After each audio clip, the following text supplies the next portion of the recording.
ऐसे कीवर्ड्स देख सकते हैं जिनकी डिफ़िकल्टी कम हो। अब कीवर्ड्स के अंदर दो टर्म्स होती हैं, डिफ़िकल्टी जो हमने देखनी होती है, मंथली सर्च वॉल्यूम कि कीवर्ड्स तो डिफरेंट यूज़र्स हमारे सर्च कर रहे हैं, लेकिन मंथली उनकी क्या एक एवरेज वॉल्यूम है, कितनी % जो है वो लोग उसको सर्च कर रहे हैं कीवर्ड को। और दूसरी चीज़ हमारी उसकी डिफ़िकल्टी है।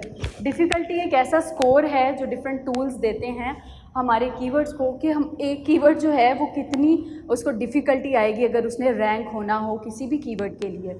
सो रैंकिंग के लिए जो डिफ़िकल्टी हमें फेस होती है वो हमारी कीवर्ड डिफ़िकल्टी कहलाती है।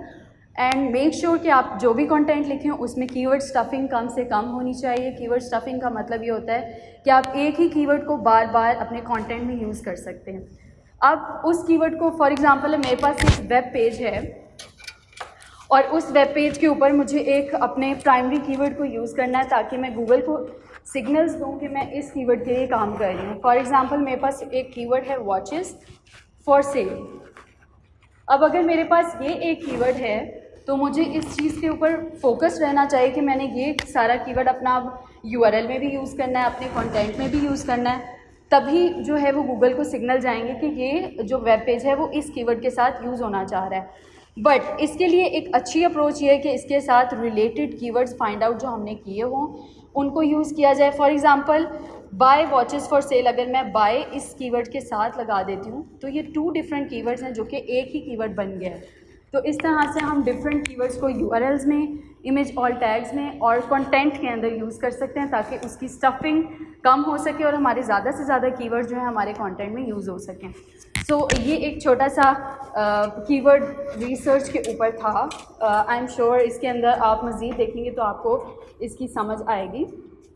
अगर हम स्टैटिस्टिकली इस चीज़ को देखें कि क्यों कीवर्ड रिसर्च की इतनी इम्पॉर्टेंस है, तो अबाउट 60K सर्चेस पर सेकंड इस वक्त दुनिया में हो रही हैं। That corresponds to 3.5 billion searches per day and that equates to 1.2 trillion approximate searches throughout the globe per second. तो जब इतनी ज़्यादा सर्चेस एक सेकंड में लोग कर रहे हैं, वो क्या सर्च कर रहे हैं? वो क्वेरीज ही तो सर्च कर रहे हैं, वो डिफरेंट कीवर्ड्स ही तो सर्च कर रहे हैं। तो क्यों हम अपनी कीवर्ड रिसर्च को स्ट्रॉन्ग ना करें? इसका यही एक बेसिक पॉइंट है कि हम कीवर्ड रिसर्च को स्ट्रॉन्ग करना हमें है, बिकॉज लोग इन चीज़ों को सर्च आउट कर रहे हैं। सो डिफरेंट टूल्स अवेलेबल हैं और मैनुअली भी कीवर्ड्स को सर्च आउट किया जा सकता है। सबसे पहले कीवर्ड्स को सर्च करें, उसके बाद उसकी कीवर्ड मैपिंग करें। कीवर्ड मैपिंग का मतलब ये है कि अगर आपके पास डिफरेंट वेब पेजेस हैं अपनी वेबसाइट के ऊपर, एक वेब पेज को आप अलग से उसका जो प्राइमरी कीवर्ड है वो फाइंड करें, देन उसके different secondary keywords find out करें, फिर अगर उसके नीचे कोई सब टॉपिक है उसके अलग से फाइंड आउट करें। तो ये इनको हम एक लिस्टिंग के अंदर यूज़ कर सकते हैं। एक्सेल के अंदर हम इनको सेपरेट शीट्स बना सकते हैं, उसमें आसानी होती है डिफरेंट URLs के अंदर उसको प्लेस करने के लिए। सो इसलिए हमारे स्टैटिस्टिकली हमें ये चीज़ पता चलती है कि हमारे लिए कितनी इम्पॉर्टेंट है ये चीज़। अब अगर मैं SEO के फ्यूचर की बात करूं कि फ्यूचर ऑफ SEO कैसा है या किस तरह का हो सकता है, तो future of SEO is extremely bright. वो इस तरह से कि बहुत सारे, अब अगर आप जॉब्स पोस्टिंग पे भी देखें, अगर आप फ्रीलांसिंग पे भी देखें, तो बहुत सारी SEO की अपॉर्चुनिटीज़ मौजूद हैं जो कि पर आवर आपको बहुत ज़्यादा बेनिफिट करती हैं। तो SEO का फ्यूचर बहुत ब्राइट है इस चीज़ में। और दूसरी चीज़ ये कि बहुत सारी चीज़ें कवर करती है। ये सिर्फ कीवर्ड रिसर्च ही कवर नहीं करती, बल्कि ये कंटेंट कवर कर रही है। इसके अंदर आपकी इमेजेस आती हैं, इसके अंदर आपकी वीडियोस आती हैं, ब्लॉग्स आते हैं, डिफरेंट चीज़ें आ जाती हैं। जैसे अगर मैं ऑफ पेज ऑप्टिमाइजेशन अगर करती हूँ तो उसके अंदर मुझे ब्लॉग बनाने के लिए डिफरेंट कंटेंट चाहिए। पहले मैं कंटेंट लिखूँगी, उसके बाद मुझे इमेजेस चाहिए होंगी, इमेजेस को एडिट करूँगी, उसके लिए मैं डिफरेंट टूल सीख सकती हूँ, एडोब सीख सकती हूँ, फोटोशॉप सीख सकती हूँ, या फिर जो फ्री टूल्स मौजूद हैं जो हमें कुछ हद तक एक्सेस देते हैं जैसे कैनवा, मैं वो यूज़ कर सकती हूँ। अगर हम शॉर्ट वीडियोज़ या जिफ्स लगाने हों तो वो यूज़ करते हैं। तो ये बेसिकली बहुत सारी चीज़ों को कवर करती है, मेनली कंटेंट को कवर करती है। उसके बाद जो हमारे पास थर्ड बेसिक जो हमारी टर्म है SEO की टाइप की, वो है टेक्निकल ऑडिट। और टेक्निकल SEO ऑडिट के अंदर हमारे पास डिफरेंट चीज़ें आ जाती हैं। URL का स्ट्रक्चर, URL के अंदर स्पीड इश्यूज़ आ जाते हैं, जो कि सबसे ज़्यादा इम्पॉर्टेंट है हमारी डेवलपमेंट साइड के ऊपर।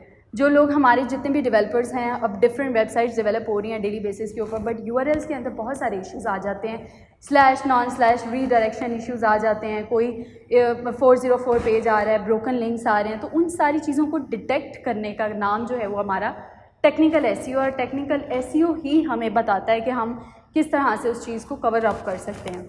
तो ये 3 चीज़ें, ऑन पेज, ऑफ पेज और टेक्निकल एसईओ, हमारी बहुत ज़्यादा हेल्प करता है इन सब चीज़ों के अंदर। So SEO is very good thing अगर आप लोग करना चाहें। और सर्च इंजन ऑप्टिमाइजेशन में बहुत ज़्यादा इंपॉर्टेंट है कि कंटेंट एंड कीवर्ड रिसर्च आपकी स्ट्रॉन्ग हो तो ईजिली आप बाकी की चीज़ें भी कवर कर सकते हैं। अब आपकी चाहे वो आपका यूट्यूब चैनल है या आपके सोशल मीडिया पोस्ट हैं, उसके लिए भी आप इजीली उन टैग्स को यूज़ कर सकते हैं। जो कीवर्ड्स मैंने बताया, आप डिफरेंट कीवर्ड सर्च आउट करें।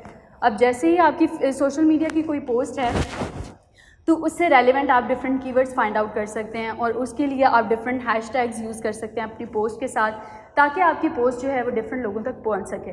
अब एसईओ का सबसे अच्छा बेनिफिट जो है वो ये है कि मैं अगर करना चाहूँ या आप करना चाहें तो हम कहीं पर भी बैठ के किसी भी मुल्क के लिए, किसी भी प्रोजेक्ट के लिए काम कर सकते हैं। हमें वहाँ पर होना मौजूद नहीं है, बस हमारे पास टूल्स होने चाहिए। टूल्स नहीं भी हैं, मैनुअली भी काम हो सकता है, और डिफरेंट चीज़ों की नॉलेज होनी चाहिए। पेज स्पीड इनसाइट्स का पता होना चाहिए, डिफरेंट डेवलपमेंट टूल्स का पता होना चाहिए, क्रोम वेब टूल्स का पता होना चाहिए, डिफरेंट एक्सटेंशंस का पता होना चाहिए एसईओ के लिए, then you are good to गो।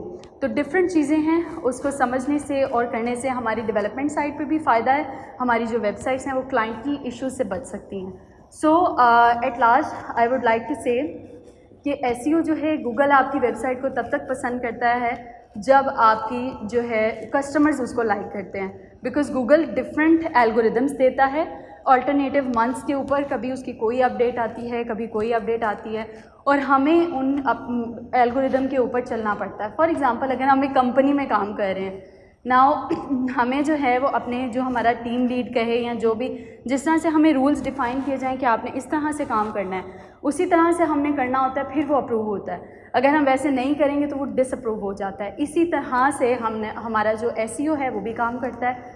अब हमारी सारी वेबसाइट पे एसईओ तो हो गई, लेकिन क्या वो एसईओ गूगल के एल्गोरिदम्स के मुताबिक है या नहीं, ये चीज़ हमने अपने दिमाग में रखनी है, ये चीज़ हमने फोकस करना है। सो गूगल के डिफरेंट एल्गोरिदम्स हैं। फॉर एग्जांपल, लास्ट टाइम हमारे पास पेज एक्सपीरियंस की अपडेट आई थी। सो डिफरेंट इस तरह की चीज़ें आपने देखनी है, आपकी यूआरएल्स, ठीक है। तो जैसे जैसे गूगल के एल्गोरिदम्स आते जाते हैं, आपने अपने कंटेंट को अपडेट करते रहना है, रिफ्रेश्ड कंटेंट होना चाहिए आपका। So at last I would like to say कि गूगल आपकी वेबसाइट तभी पसंद करेगा जब आपके कस्टमर्स करेंगे, और कस्टमर्स उसको लाइक करेंगे, और वो एल्गोरिदम्स के मुताबिक होगी आपकी website. So keep an I on that. Thank you so much.